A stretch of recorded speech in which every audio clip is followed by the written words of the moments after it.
are some of the common pitfalls?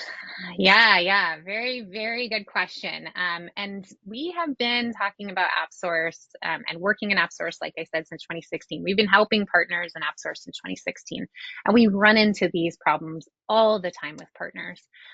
We end up talking to some partners that have just kind of gone into an indifference. Like it's so overwhelming. There's so many marketplaces. Partner Center, there's so much that has to be um, updated and executed. Often we'll go in there and it's like a new agreement needs to be signed, and therefore this doesn't work. And so you feel like you have to be an expert in all things Microsoft marketplaces even to get started, and that's not true. The fact is, you can get an app source listing up there, especially for a defined workload that you already have, both product wise, like we were talking, but also consulting services wise. Both of those can happen in a week. And if you're working with someone like, Maven Collective Marketing, or even just leveraging the support that Microsoft has, you can get yourself through that motion, and you don't have to end up in indifference and overwhelm. That just takes you out of the marketplace altogether, where your competitors are and they're being found.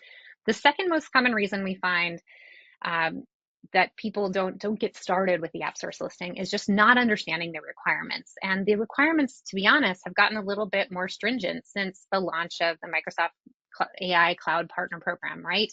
And not only do you have to be a partner, you actually have to be a designated partner, at least on the consulting services side, to be able to get listed. So there's a few things to pay attention to. Not that everyone isn't headed that direction, but that's something else that, again, Microsoft can help you with, or a specialized agency person like Rick can help advise you on how to get there. It's not impossible. You just have to know what's happening and what people are doing to be able to achieve that designation. I'm going to talk to you a little bit later about the survey that we launched, because we are hearing this kind of thing happen a lot. And what that survey is going to enable you to understand is how many people are getting designated, because that's a question that we hear all the time. Like, well, how many, silver and gold, you saw those everywhere. How many people are getting designated now? The reality is, it's more and more people are unlocking that box. It's not as hard as it first seemed. And the nice thing is that Microsoft's gotten a lot more clear around the requirements. I think there was a lot of ambiguity. We're in a stage where it's very stable. It's very clear what you need to get to. So don't let that scare you.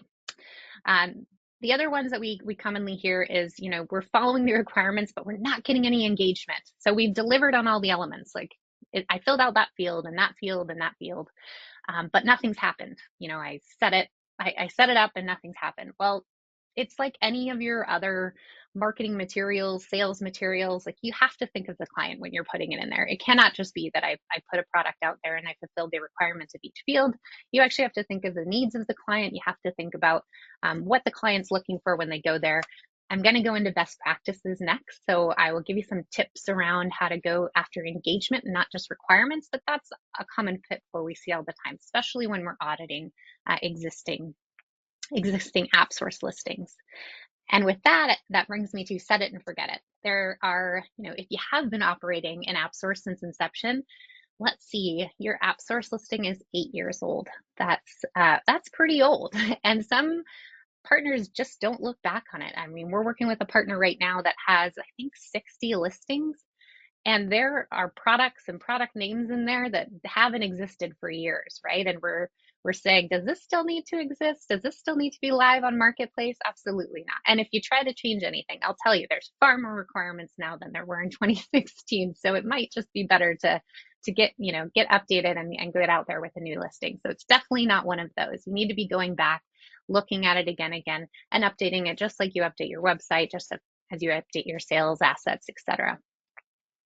And I know we're going to get into this later, Rick, but it is one of those common pitfalls. It's just neglecting to go that step further to get co-sell ready and to get those go-to market opportunities.